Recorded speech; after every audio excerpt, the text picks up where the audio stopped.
আমাদের পৌরপিতা শ্রী মিলন সরকার মহাশয় ওনার হাতে মেমেন্টো তুলে দেবেন এবং বাংলার মিষ্টি, বাংলার কৃষ্টি, হ্যাঁ বন্ধু, বাংলার মিষ্টি তুলে দিয়ে বরণ করে নিচ্ছেন আমাদের পৌরপিতা শ্রী মিলন সরকার মহাশয়।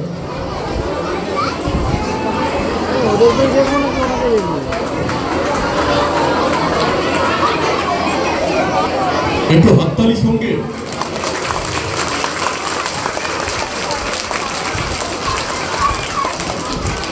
আমাদের যারা বসে আঁকো প্রতিযোগিতায় অংশগ্রহণ করেছিল, সেই যারা এঁকেছিল সেগুলো আমরা একটা প্রদর্শনী করেছি। সেই প্রদর্শনীটাকে উদ্বোধন আমি আমাদের মধ্যে যিনি এসছেন বিধায়ক, আমাদের সকলের প্রিয় বিধায়ক, সোনারপুর দক্ষিণ বিধানসভা কেন্দ্রের উন্নয়নের কাণ্ডারি মাননীয় অরুন্ধতী মৈত্র মহাশয়া, আমি ওনার হাতে মাইক্রোফোন তুলে দিচ্ছি। উনি আজকের এই অনুষ্ঠান সম্পর্কে কিছু